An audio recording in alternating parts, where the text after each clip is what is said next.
A word of warning, this podcast explores graphic and disturbing stories and includes some strong language. It therefore may not be suitable for our young listeners or other folks who may find it disturbing. Hello and welcome to a special edition of True Crime News, the podcast. I'm your host, Anna Garcia. Everyone in the world of true crime has a story to tell about a case that they've worked or that they've lived through. Some are high profile, some you've never heard of, but they're all fascinating. Today's cases are outrageous and headline making, but we're going to talk about the investigations and what happened behind the scenes. Remember when a customer claimed to have found a human finger in a bowl of Wendy's chili? How that finger then ended up pointing toward Las Vegas? Plus, the heir of a makeup empire who was convicted of assaulting multiple women could be released early from prison because of a legal loophole that's left his victims furious. Our guests today are Nancy Moscatello and Scott Eldridge, two of the minds behind Scamanda, the hit podcast and docuseries about a mom who faked her cancer to get money and attention. They also have produced some of the most amazing crime shows that you all have watched or heard. And they have a new podcast out. It's called The Slippery. Welcome, Nancy and Scott. This is so exciting. Oh, it's great to see you, Anna. Yeah, thank you for having us. Of course. They're great cases, right? They are great cases, and you two are great people to tell this. You know, I've worked with both Nancy and Scott going back to Crime Watch Daily, and these two have worked together for far, far longer and have so many stories to tell, so I'm so excited. But wait, I must congratulate you. Nancy, we were on the phone yesterday, and you were telling me that Scamanda is up for an Emmy, a national Emmy. Yes, for That's right. News doc category or something like that. So yeah, no, it's really exciting. We're heading there next week. Oh my gosh. Congratulations. I hope you win. It's just, I've watched you work so hard on that. Scott has watched you work so hard on that. So I hope you come home with the prize. That would be great. Right? Nice cherry on top. It's well-deserved. It would be a great honor. Yeah. Okay. So you two have this new project. So what is this? What are you working on now? Your podcast comes out weekly, correct? And every week it's a different crime that you focus on. That's the format? Yep. We take one story and we do 2 episodes. So we tell you what the story is. We bring you through what we like to say is like the setup, what the grift is, and then how they were taken down, the takedown. And then we follow it up with a second debrief where we get an investigator, a victim, a survivor, wherever we can get behind the scenes. So it's 2 episodes, 1 story every week. Excellent. Okay, very cool. So we're going to talk about 2 cases today. And the first one is this, the finger in the chili fraud case out of San Jose, California. Nancy and Scott, I didn't realize that this was 20 years ago. That's a long time ago. Time flies. But it's a memorable one, right? It was everywhere. It was such a huge headline because that woman, eating her chili at Wendy's bites into literally a severed finger. I mean, it doesn't get much grosser than that. And it was everywhere, right? Nationally, GMA, you name it. She was out there telling everybody. Right. What had I remember. Happened. It was outrageous. I mean, it's frightening. You do find unusual things sometimes in your food. I mean, this really does happen. But a human finger, you're like, where the heck did that come from? The kitchen? Yeah. And then that is exactly where investigators started. So, Okay. So well, first of all, I guess she ends up changing. She starts as the victim, the woman with the finger in the chili. Who is the victim who now then is slowly going to turn into the perpetrator? Oh, well, it's an interesting story because Anna, who bit into the finger, actually is the mastermind here. She devised this, and Nancy found, I guess through happenstance, that the investigator who worked on Scamanda, who helped her bust Scamanda, investigated the chili finger. Yeah. It was Detective Jose Martinez's case. And so over the years, talking with him about all kinds of stuff, he said, oh, yeah, I did that chili finger case. I was like, you did what? Like, you just throw that out there last minute? Like, that would have been good to know. So he's like, oh, my God, yeah. And he goes, it was crazy behind the scenes because, everyone had eyes on Wendy's was losing millions a day in bad publicity because who's going to go eat eat Right. there after that. And this woman's all over TV. And so they really had to figure out, where did this finger come from? I know this sounds so silly to say. And then whose finger it was. Because, right? I mean, like, where who's walking around with a severed finger? Is it off a live person, or did someone die over this? Like, what is it? What's going on? Because the thought of, I mean, did she really carry the finger in a Ziploc bag and then dip it in the chili? It's like, that's pretty devious, an awful lot of work. I mean... Who would do that? Who would do that? Who would do that? So the alleged victim here turned perpetrator, Anna, how do you pronounce her last name? Ayala. Ayala. Okay. So let's set the scene. Somehow she ends up, Scott, becoming a minor celebrity, because this is before social media, people, okay? This is before social media. Yeah. So it's very important to realize that going on television or being in the newspaper at this point was a big deal. So she becomes what, a celebrity? It's super interesting because a lot of people try and get away, scammers try and get away by concealing what they're up to. They don't like a lot of attention because it draws, curiosity from people, and that's how you get caught. She didn't care. She was on GMA, Nancy? Within 24 hours, she was on GMA the next day. The next day. So she could have claimed that she bit into it, gone to the manager, said quietly, "Hey, I found this finger. You better pay up," and walked out. Yeah, or something to, what are we going to do about it? Right. Not Anna. Not Anna. That's bad Anna. Bad Anna, yes. You're good Anna. Yes. That's right. That's bad Anna. Okay, so she goes on television. Does she file any kind of, was this whole thing, was it a setup for a lawsuit, or was it an attention-getting thing? What was the point of putting the finger in the chili? Cold, hard cash. I mean, so it ends up with the finger. And when the detectives start to look into it, they're like, okay, this is, the health, first of all, the health department gets called in, because this is contaminate. This is bad, right? And so they have to check out, Wendy's and the investigators have to check out the entire supply chain, that everything that goes into that chili, to see, did it come in that way?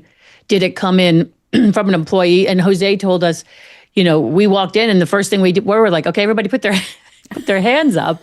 And they literally had to check all the employees, everyone that worked that night, and anyone in there. And then also all the vendors, all the factories that make it to come into the thing.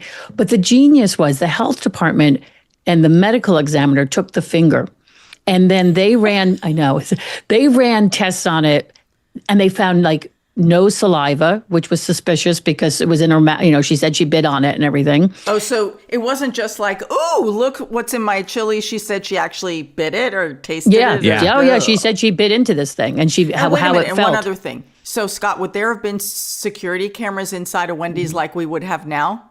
Yeah, but they were too far away. You couldn't really tell exactly what was going on because this is 2005, and it's not as 4K as we are now. Yeah, they were trained on the register? The registers and for Robert, that type of thing. Yeah, as she was in the to, background. Yep. Yeah. So and they lifted a print, Anna. But no the hit. finger was a good size top of your finger. Yep. Okay. Lifted a print and no match in CODIS and any criminal database. Luckily, though, Wendy's put up a reward, right? Because they need to clear this up ASAP. And San Jose Police Department it jumps to the top of the list. Every cop has 30 cases that they're working. This one took precedent over every other case. And they formed tip lines, and they started getting flooded with tips. A fingertip line. A fingertip line. Fingertip line. So good. And they got flooded. Like most tip lines, 99% of it's garbage. But they got an interesting call from Las Vegas from a neighbor who said, my neighbor, Anna Ayala, supposedly has a severed hand in her freezer. And that was enough for San Jose detectives to say, you know what, we're going to get on a plane and go to Las Vegas and visit Anna's home. So I just am curious, Nancy, because Detective Martinez is a lovely, wonderful, hardworking officer, investigator. What was his initial reaction? Did the San Jose Police Department think from the very beginning this was completely fraudulent, or was there a real possibility that a finger had made its way through the food chain? Oh, no. There was definitely a real possibility. He said they ran down everything they could, like I said, the vendors and all that, and they did OSHA requests for investigations because any type of accident on the work, on the job, they checked all over the country for those type of things about, a missing finger to see like where that could end. And then they also then realized, okay, all of that was clean. They couldn't find anything like that. And so they knew they had to look at Anna also, right? Because she was the last one to physically have the chili touching it. And when they brought up her background, it did not disappoint. It was extremely litigious, from slip and fall at airports and car accidents and claim against an El Pollo Loco. Yeah, for making her sick. Like, I think he said there was over a dozen cases that have come through on her for all types of things. There was even one where she sold a house, claiming it was hers, took a down payment privately, but didn't own the house, and then just took the cash. So I think at that point they were like, okay, like let's reach out from there. But they had to connect it. Where'd you get a finger from? I mean, right? You needed the proof. Exactly. And good thing they're objective, because I know I can speak for Nancy and I, as soon as we hear about the shady background, we're like, just focus there. That is like the person for 100%. But Detective Martinez is so thoughtful, and he just told us, you just have to follow the evidence where it points you. I'm not trying to do anything to anybody. I'm just trying to discover truth. So they go to Vegas, they start tapping the phone lines, they hear some conversations, they get enough for a warrant, and they go into Anna's house, which is complete chaos, right? She's got kids. He takes a female detective with them, a male detective, Las Vegas Police Department's assisting them since they're out-of-towners. And of course, Anna's walking around screaming about what an invasion this is and blah, blah, blah, and it's chaos inside. But the most important thing that they find isn't a finger or a severed hand. What they find are pay stubs from a construction company where her husband was working. And this is really important because they got another tip into the tip line, right, Nancy? Yeah. They came in from a construction company that said, hey, we may know where this finger came from. And it was Vegas again. And so they were like, okay, because they went to Vegas. I think Detective Martinez says they were there over a month. So it wasn't like they just showed up and like 1, 2, 3. They were there a month. Like he said, the phone lines, and they went to the construction site, and the man there says, yeah, we had a guy had a forklift accident and lost the tip of his finger, but this was months ago. 4 months ago. Yeah. And so they were able to kind of say, okay, well, Anna's husband worked there. He was working there at this point. How did he get the finger from this guy? Why did this man still have his finger? Right? Like, what are we doing? So now they have pay stubs and finger coming from the same construction company. And the guy who's connected to both of them is married to Anna. Okay. So now there's a chain between Anna and that finger. All right. And Anna is already claiming this story on GMA, right? She's already put her story out there. And once you're married to a story, it's over. You've like backed yourself into a corner. Right. Yeah. And had she filed a lawsuit at this point against Wendy's? Wasn't a lawsuit, but there were lawyers involved. They had Wendy's had their lawyers, and Wendy's was really instrumental in saying, whatever you need as investigators. They kept upping the reward to kind of flush people out once, and that's what worked. That's what really helped them at least pinpoint where to start, and then they had to do the legwork from there. But that still wasn't enough for the cops, by the way. I know where you're going, Nancy. That still was enough. Again, that's enough for me to like convict at that point. Like everybody's connected inside this house, but they still had to find the owner of this finger and confirm it. Yeah. And did they? Oh, yeah. Yeah, because this guy, this knucklehead, was so proud that when he had his surgery, they let him keep the finger, that he was literally like going around Vegas into the construction sites that he worked and like showing everyone, right? He was like, look at me, look at my finger. And so it presented itself where Anna's husband, Jaime, was like, what can we do with this? Like, I mean, they decided to come up with this idea, I guess. And he owed Jaime some money for a gambling debt. And So wait Jaime, a minute. We're getting lost here. Finger Man owes Anna's husband some money. Yes. And so Anna's husband says, let's call it even. Give me the finger. Oh my God. And why did they choose then the San Jose Wendy's? Was there a reason for that? They had family up in that area. Oh, okay. But the husband didn't go up there. It was only Anna that went up there. And she was the only one in the Wendy's with other family members, but not with Jaime. So Anna definitely took on the role of actress and went up and perpetrated the crime. And what was interesting is they're questioning the guy, right, Anna, and they're saying, listen, we know you lost a fingertip. What's your connection to Jaime? He's like, I don't want to talk. He's really being elusive. They get a phone call at the exact same time. They had sent out the finger for DNA markers, and they paid. They're like, Detective Martinez said, we had to ask for a lot of money so that we could find out like what color hair, what color eyes, how big this person was. Because DNA technology in 2005 is not where it is today. No. It's not the same. You could get something, but you couldn't necessarily identify a person. You could get parts of a person in a way. Exactly. Yep. And so he goes, the guy's not talking. Detective Martinez is like, excuse me, I have to take this phone call. It's the DNA lab. They're like, the guy you're looking for is brown hair, blue eyes, slight build. He's like, I'm staring at this guy right now. He walks back in. He says, listen, you've just been matched by DNA to this finger. So you better start talking now so that you avoid any further trouble. And the guy finally admitted that he gave the finger to Jaime Plasencia, Anna's husband, to pay off a debt of, I believe it was $50. Yeah, it was like $50. But you have to understand too, he's sitting there missing a finger. Okay. Right. It's not like. And fingerprints would clearly, I mean, come on. There's an interesting part to that, though, because Detective Martinez, again, we're like, come on, you just look at the finger and like, case closed, right? He's like, no, he said, I looked and there was a fingernail on his finger. A finger, even though they lopped off this much of the finger, the nail bed started growing back.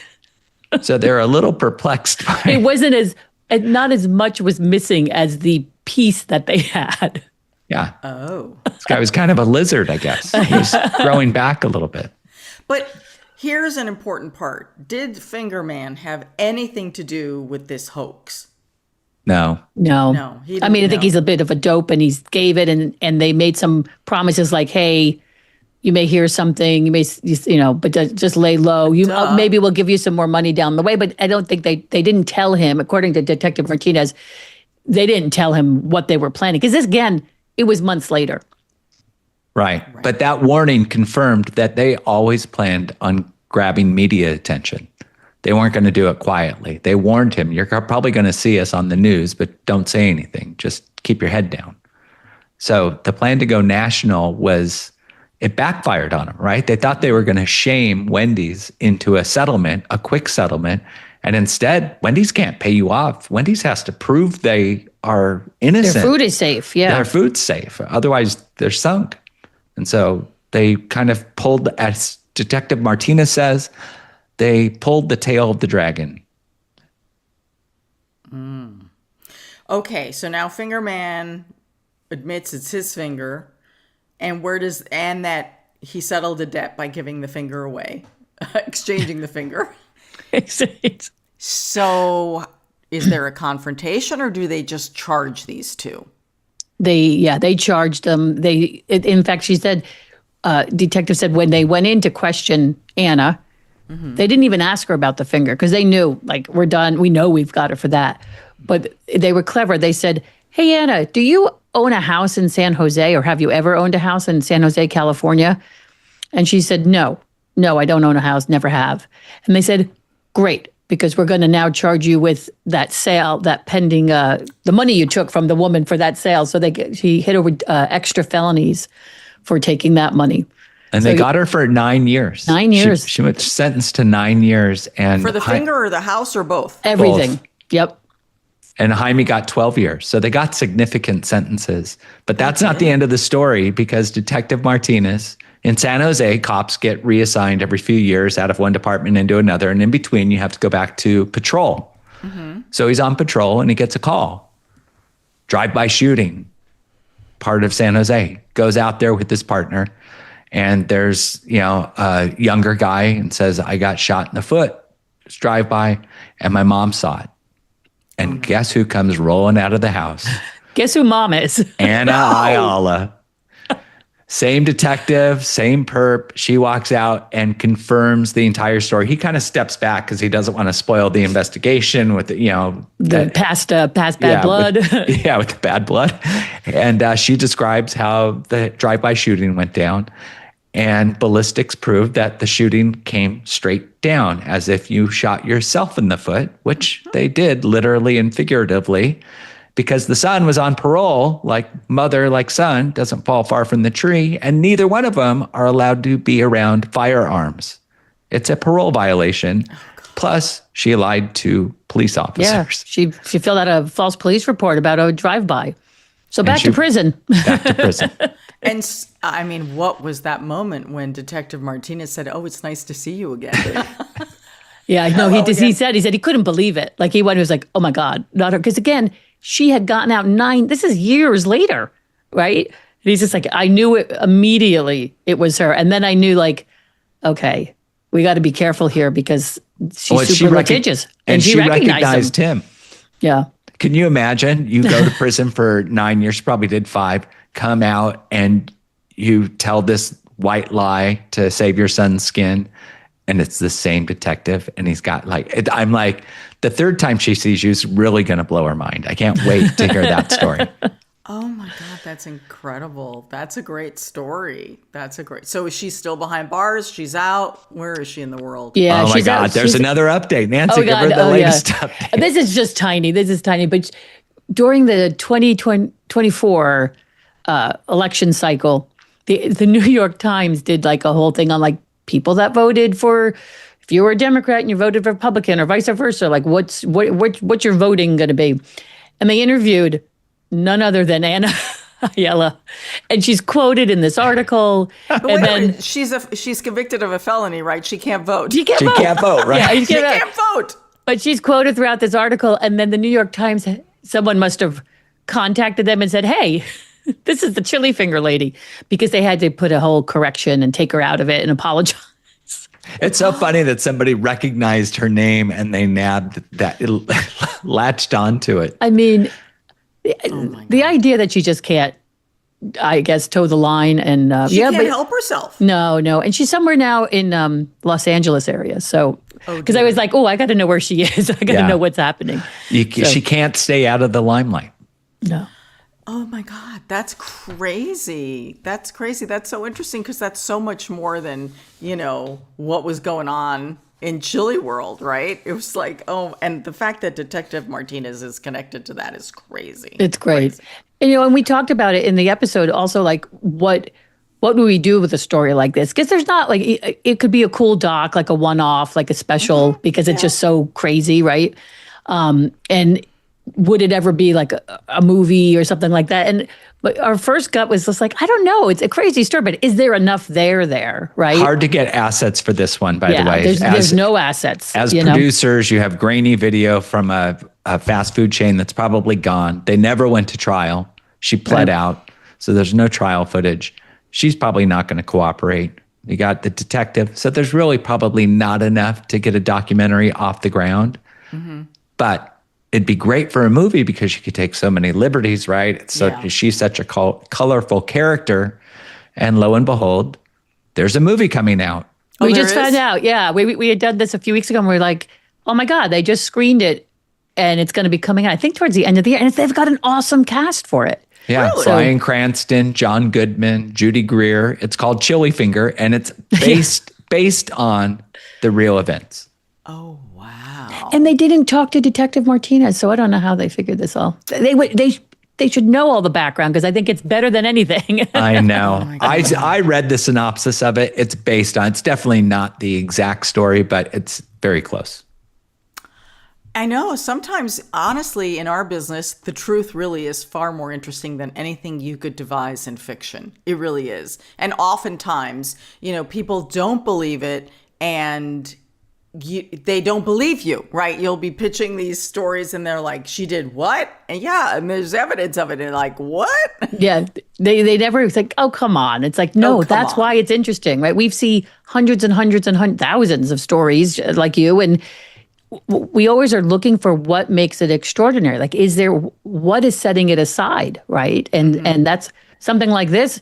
It's the headline of the Finger, but I love all the background. Yes. They did real detective work. It wasn't like someone just broke down and confessed. It took a lot. That's right. Right. Yeah, I do love that. I always love that. And I've always said that that's always, that the most interesting story is the getting almost like the show on the air or everything behind the case, because that's equally as crazy. Oh, yeah. 100%. Equally as crazy. All right. So this next case, and we're timing our podcast with the dropping of this episode that you're working on, is a very serious case, a very, very serious case. This is about the Max Factor heir who was convicted of sexually assaulting multiple women. And he took off during his trial, and then he was ultimately captured in Mexico and brought back to the United States. We're talking about Andrew Luster, and he was convicted of drugging and assaulting women and given a 124-year prison sentence. But because of a legal loophole, thank you, state of nutty California, he actually is going to be up for parole soon. So he'll actually be out. He's getting out. He's getting out. On Halloween. There's no holding him in any longer. They did all the parole stuff, and unfortunately, they stretched it as long as they could. And that's why we were like, we need to do this story because, I know like the slippery, it's kind of this big umbrella, but this guy is slippery, right? He fled during his trial. He's getting out way early from what he should be, and he's a danger to people. We want as many people to know as possible because he's going to be out there. And our show is about scammers, scandals, and schemes. And this is definitely a scandal because the way that he used his background and his family's fortune to keep pecking at the legal system, and it actually paid off. He got some dumb luck along with some resources, married them together, and it's an incredible result. He's such a dangerous guy. And Anna, because you covered this case back in the day, he was living between Ventura and Santa Barbara. There's a little town called Muscle Shoals. It's not even a town. It's really just an outcropping. Little spit of sand. Right. Yep. With maybe 100 houses or so out there. And he's living this, lifestyle of the rich and famous. He doesn't really work. He sells pillowfish in, little boutique shops, and he makes videos of guys surfing and women walking on the beach. That's it. That's really all he does. And he goes to bars in Santa Barbara and Ventura. And we tell a lot of the story from the perspective of Tanya Baldwin, who is one of his victims and actually became his girlfriend. And Andrew was actually arrested around 2000 after he was accused of rape by a student up in Santa Barbara. And cops go and they search his house and they're looking for more evidence or, gathering whatever they can. And they find a bookshelf, and the bookshelf has dozens of videotapes on it. And the videotapes are of Andrew Luster having sex with different women, and many of them are unconscious. Because he was slipping them GHB. Or who knows. He had, what else. all his surf videos. It's almost like a cover. You have he has a surf video and then kind of babe videos mixed in, right? Beach girls and all that. And this is a college town all through there. Lots of young women. And he would approach on that shooting. And a lot of it was from a distance. A lot of these women didn't even know they were being videoed. It's very voyeuristic. For the stuff that wasn't the actual sexual assault. Yeah. Right. So articles get published in the paper, and the cops have a big problem because they don't know who any of these women are. It's not like he labeled them with their pedigree. So they, at the end of every article that's written about him, the cops say, we need more information. If you know anybody, please come and contact us. So Tanya Baldwin, who was his girlfriend for 4 months after meeting Andrew Lester, goes into the Ventura County Sheriff, tells him everything she knows about him, which is they had a relationship. They had a messy breakup because she found a picture on a bulletin board of herself in his house where she was unaware of what she looked like. And there were pictures of lots of women that, not what she looks like, unaware that she was being photographed. Correct. And there were several other women in the same state on this bulletin board. She confronted him and he got very aggravated and told her, don't ever look at that board or touch my stuff again.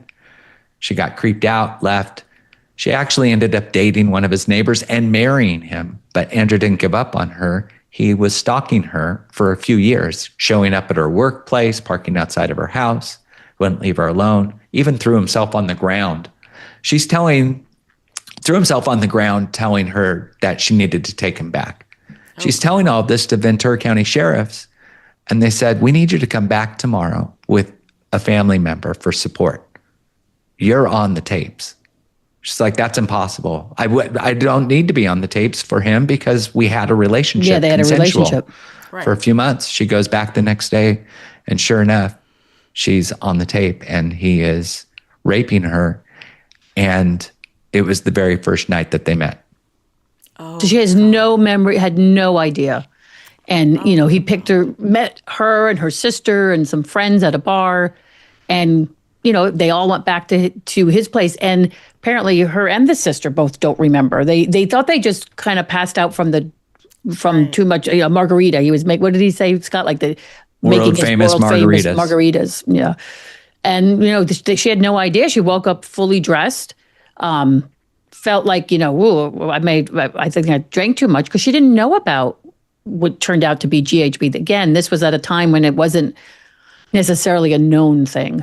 She just thought she passed out and they went on their way and they started dating. So she really had no idea. Exactly. Right. Yeah. And what makes it even creepier, it's a heinous crime just on its face, but when he films them, he sets up a camera, very like Steven Soderbergh-esque. It makes me think of like Sex, Lies, and Videotapes, setting up the camera.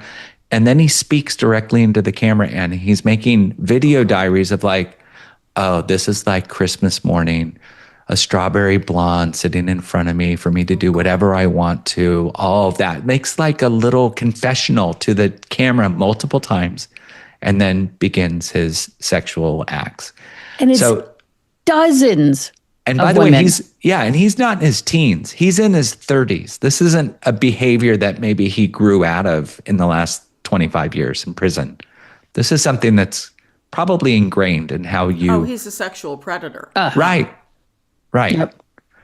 So anyhow, they go to trial. What's even worse is at trial, there are 3 women now that have, the first one, Tanya, and another one that was identified. They all come forward to testify against him. And it happens over Christmas break. These videos are being played in court in front of a packed courtroom. So you can imagine the embarrassment for these poor victims that are having to watch their assaults in front of 50 other people in the courtroom. And it's going horribly for Andrew Lester. Jurors have their mouths open, tears rolling down their cheeks. They go on winter recess, and Andrew Lester takes off to Mexico. Doesn't show up for the rest of the trial. Yep. Just decides, it had to be so obvious. The women we spoke with told us the jury was crying, right? They're watching these tapes. They're seeing these women testify. They're seeing Andrew Lester's attorney say, wasn't this consensual? Weren't you just making a porn? No. This is what they're being put through in trial. And he sees the writing on the wall and he just up and leaves. And it was big, obviously in Los Angeles and in California, because that's where this was happening up in Ventura County. He was gone in the wind. Anna, you remember this time too, because I think the prevailing thought was he has a lot of money. He's over the border. We're never going to see him. Yep. We don't really have an extradition treaty with Mexico that, holds up. We might never see him again. And he was gone for months, right? 5 months. Yeah. 5 months until a bounty hunter by the name of Dwayne Chapman, who later became known after this case as Dog the Bounty Hunter, found him in Mexico. And Chapman, so he had a television crew with him, and he's searching for Andrew Luster. He finds Andrew Luster.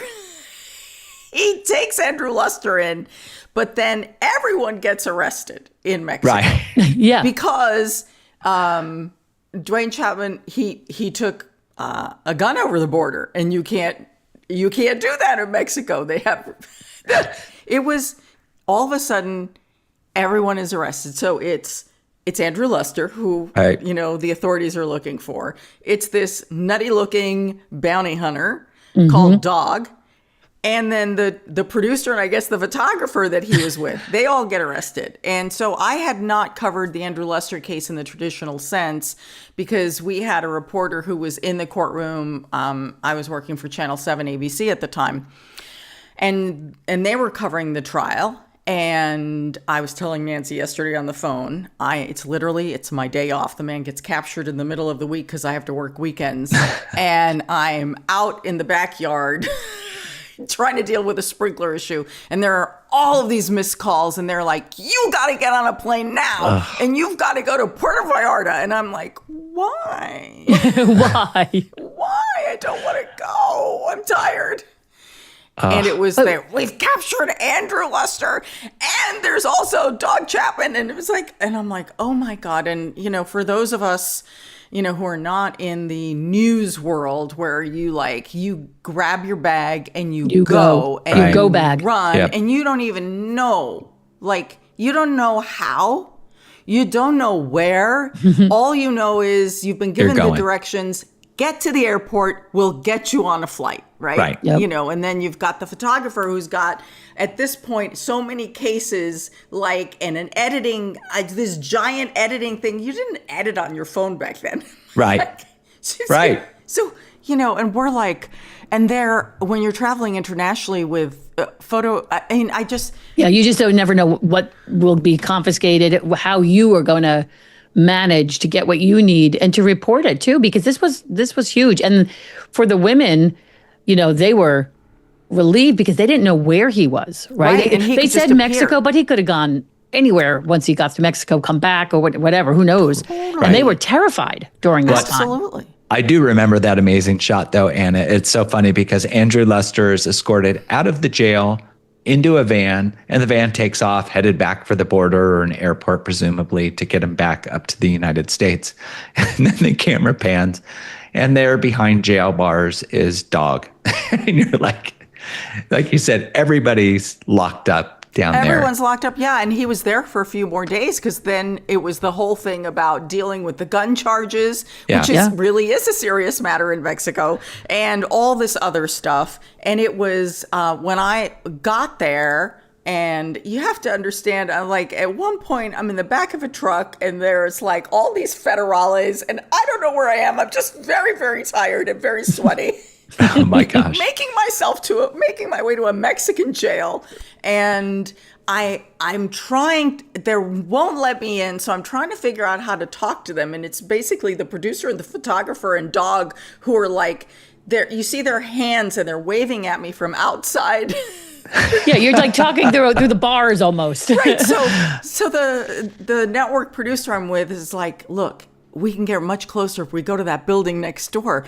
And I'm telling you, I don't know where we ended up and how we talked our way in. And then I just put myself outside a window, and then I dangled the microphone down. Oh, funny. That's great. Oh, that's crazy. And I said to the producer, hold on to my ankles.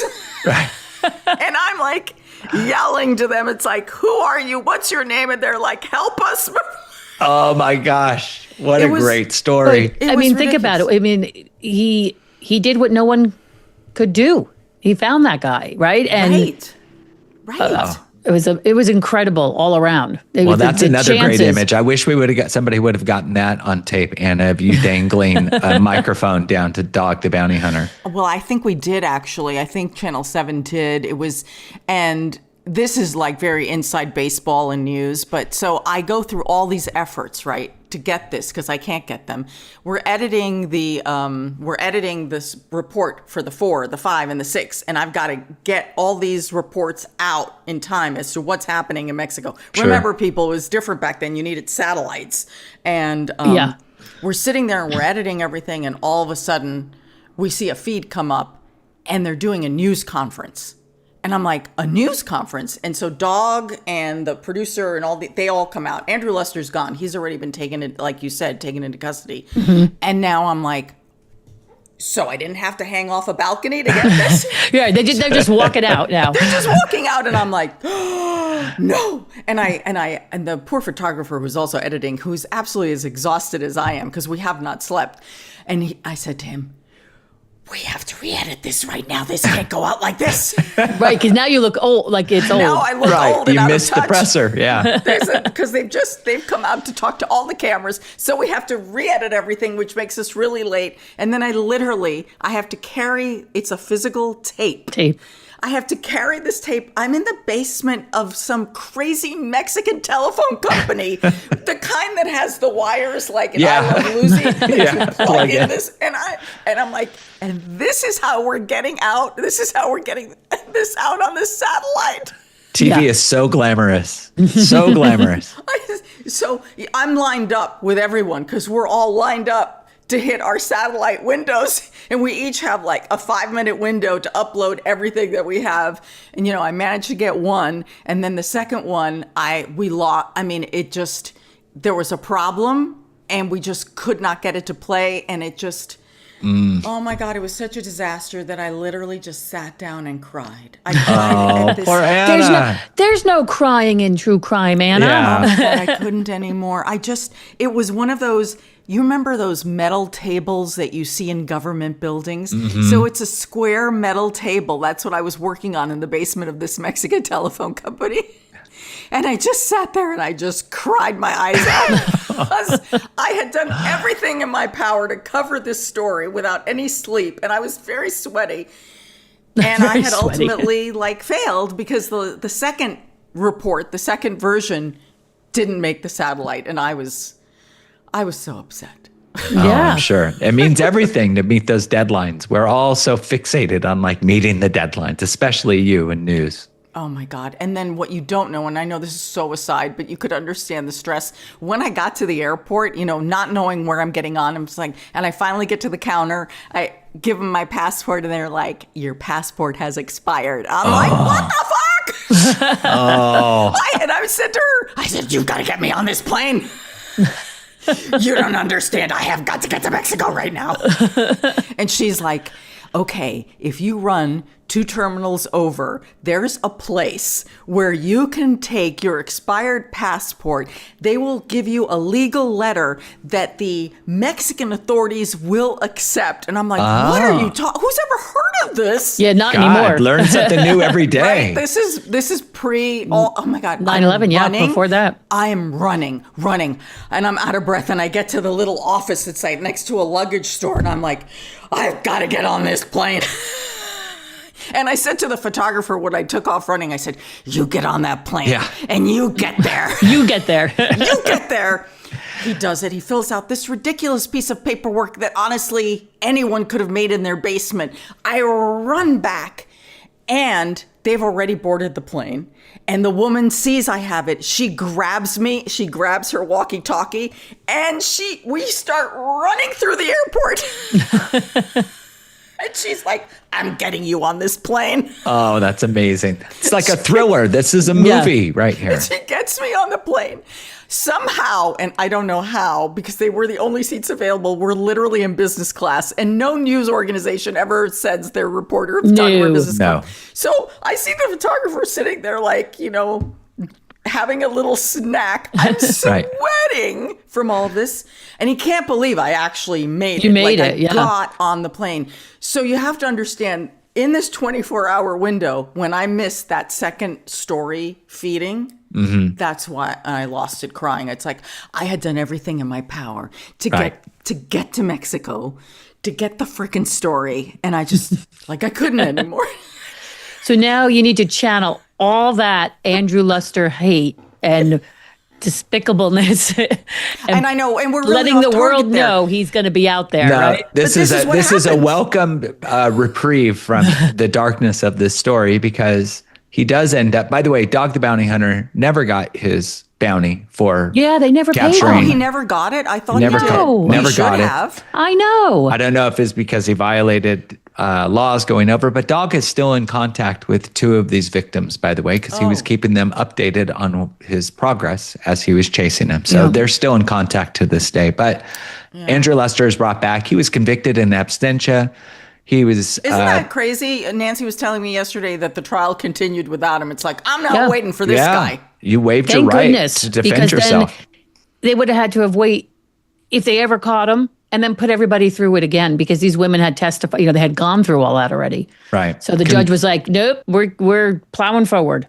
Convicted of 86 of 87 counts against him, sentenced to 124 years in prison. A few years later, his attorneys, and he still has a lot of money, right? His mom is the granddaughter of Max Factor. Max Factor Cosmetics was a huge brand for most of the 20th century.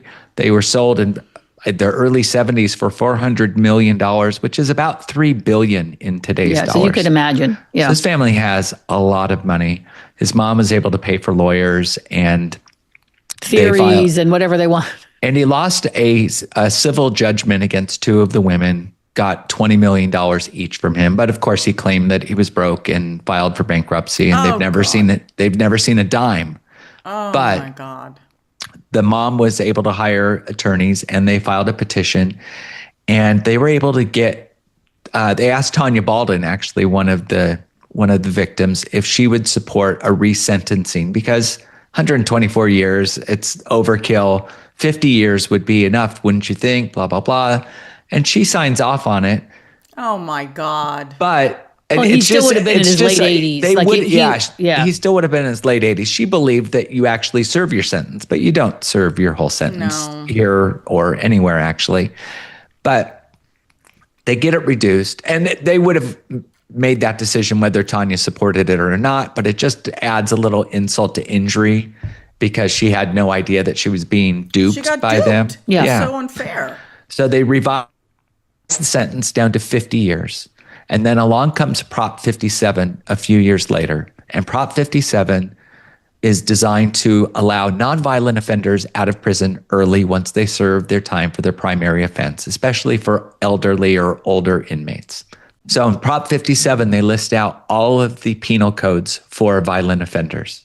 And guess what's from missing? Murder to assault to, it Stabbing, covers rape. whatever. It covers, it's exhaustive, except for rape of an incapacitated person is not on there. And so his lawyers fight, and they say, since this is not on there, then this has to be considered nonviolent. It's missing from the list.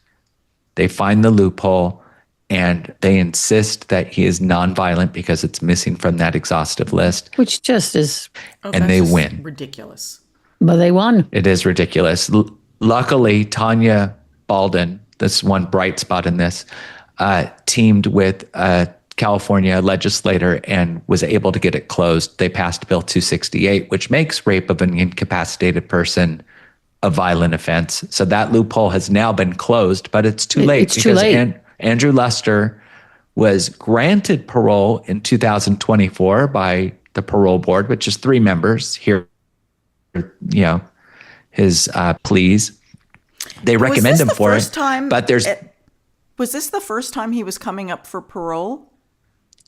Yeah. In 2020, yeah. He should not have been coming up for parole at all. No, he shouldn't have. Until this loophole. This is right. This is complicated, But because generally, California's got a pretty low rate of releasing inmates for parole, especially on their first time up. That's why I was asking. I'm like, wow, there's like special treatment at all angles here. Yeah, I think it was his second parole hearing when he actually got granted that parole. And then they revoked it because everybody wrote in, the DA, all of the victims, and Gavin Newsom actually sent it back to the entire parole board for review. And they said, oh, yeah, he's not getting out. But 2026 is the end of the line. They can't hold him any longer. They held him for an extra 2 years. But these women, these survivors, now... This was something they thought was behind them. He's behind bars. We don't have to deal with him. It's 124 years. They then had to now go through the process of the few parole hearings that they had, they attended. Oh, yeah. They have to go through it all over again. They have to talk about what a heart, like how they believe he hasn't changed and what they went through. To no avail. Like they know they could only keep him until 2026, like that. But they did. They went through it. But yeah, they said that. And we've gone through these transcripts. Nancy and I have both gone through them, and it's folly. Some of it, the questions they ask, you can just tell him whatever. What do you think? He's going to admit that he's still deeply disturbed? No. Oh, no. I was like, I've learned that I now have respect for women. It's like, I've cured my narcissism. Yeah. And then he's like, I was only violent in these 3 occasions. And they're like, what about these other tapes? There's a woman in Mexico and we're seeing this and she's telling you no and pushing you off, and yet you still go through with it. Do you think that's consent? And he dances around, and they finally get him to admit, no, that was non-consensual. So he's still not even coming to terms with it and being transparent in his parole hearing. And they still recommended him for parole before this last hearing. So it's extremely frustrating. And the spin that we have for our episode is that we were very lucky enough. I'd been talking to Tanya for 2 years about coming forward and let's retell this story because this is the ending nobody saw coming. And Tanya has stepped back, but up forward has come Shauna Morgan, who was a teenager. She was 17 going on 18. She was actually 16 when she met Andrew Lester and he started pursuing her. She was his second victim, and she was the one that was unidentified until police put an article in the paper with a picture of a tattoo on her. Oh. And somebody saw it, recognized her. Police got the information. They showed up. She's a college student in Orange County, and they show up with the photo asking, is this you? And she's stunned. She's like, I looked dead. I have no idea where you got that picture. And they asked her, when's the last time you saw Andrew Lester? And broke the news to her. And so she now is one of the ones that had the $20 million civil suit against him and won it. She is petrified of him getting out because he still owes her that money. She's been harassed. At one point, Andrew Lester's mom, who had all the money, paid for her information, wanted her information from the court because she was a civil litigant against her. And she got it. And she still thinks to this day that she's getting harassed because of it. And none of them believe that he's changed. And he'll be early 60s right now and living in Los Angeles County as of Halloween. Oh, in Los Angeles. Well, and let's not forget, there's dozens more on these tapes. And really now the statutes have passed. The only hope for them ever, if people hear this story and they go, oh my God, now they know about Andrew Lester, could I be on these tapes? What matters is if they were a minor at the time. That's the only thing that somebody could come forward with to Ventura Sheriff's Department, prosecutors, and say, I think I may be on these tapes now that I've heard about this. Because a lot of people, again, social media, all this stuff now may get the word out a lot better than it did years ago. Are you saying that they could bring new charges and the statute of limitations would not have run out on that? Just for minors, yes. Exactly. And they have all these tapes. These tapes exist, and they're with the prosecutor's office. So, unfortunately, it reminds me of you. I don't know if you remember around Los Angeles, there was the Grim Reaper. They put up all those billboards for years, and that's how they identified a lot of the women. Grim Sleeper, I think. Yeah, Grim Sleeper. Yes, sorry. the Grim Sleeper, yeah. Yeah. Because he took Polaroids of all his victims. Right. And they found them stuck between the wall and I guess something foundation. And this is tricky because these are women that, of course, have been raped, so they don't want to put their faces out there. So that's why they were looking for identifying marks like a tattoo or something where people, and it worked for at least one of the women but for Shauna. But there's dozens. Yeah. It's a tragic story. It's and Anna, you mentioned that California has a very low rate of releasing these types of parolees, but it's happening more and more. There was a case just a couple weeks ago up in San Luis Obispo County where a child rapist and murderer is getting out. they're releasing. Same thing with Prop 57 and these loopholes. It's happening more and more, and it's something that people need to pay attention to because these people end up someplace. He is banned. Andrew Luster is banned from living in Ventura County any longer. That was a condition of his sentencing, but his family has deep ties in LA County, so expect him down by Malibu somewhere. Oh, probably. Yeah, he's got plenty of money. Yeah. Ugh, so depressing. So depressing. Yeah. So we handle stories on both ends of the spectrum. Yeah. Okay. So where can we find your podcast? Where is it available? Oh, let me see. We get our handles in here, Scott, because we are terrible at this. Well, it's wherever you get your podcasts, right, Nancy? Right. I know we always confuse. We don't do a great job of promotion, but we're so happy to be here. Apple Podcasts, Spotify. You can watch us if you care to watch us do the podcast on YouTube at The Slippery. And social media is just The Slippery Pod. But yeah, and there's theslippery.com. If you head there, you can find everything, all the episodes. And we're just going to keep going. It's really a passion project for us. We like exposing the bad so that people know who's out there. Mm-hmm. And then, there's like the chili finger, which is just, I love all the great details behind the scenes. Absolutely. So. And what we say is you're actually getting into our conversations that we have all the time anyhow. We were having these phone conversations for years. We just decided to record them. We're texting. Yeah. Well, Anna knows she's in a bunch of my true crime threads on, Anna, did you see this? Oh my God, what's this? So we try to bring those things to life a little bit. And we don't always agree on everything. We just did a story last week where we didn't really agree, and it bothers me when I don't agree with Nancy because she has great taste. But sometimes I'm just like, no, I don't like that one. It's not a TV show. Usually right. Anna, we're in touch with a real life fugitive. Come on. He's on the run. He lives in Europe, piano bars, just wants to come home. It's a good movie. It'd be a good movie. It's a great movie. Yeah. He just wants to come home. He just wants to come. Poor guy. Yeah, life is rough over there, isn't it? I'm more of a hard ass. I don't really care that he wants to come home. Please. I mean, he was a mild-mannered paper salesman. Think, Dunder Mifflin. Right? This is like, Mifflin. This was Dwight Schrute. Dwight Schrute went on the run, and he's still wanted. Oh, my God. I think he's a born con man that just happened to be a paper salesman for a few years. You can absolutely. Yeah. It's still fascinating. Well, it's part of the charm of being a con person, right? A con man or a con woman. Yes. Yep. It's part of the charm. Well, this has been so much fun, you guys. It's always so good to see you.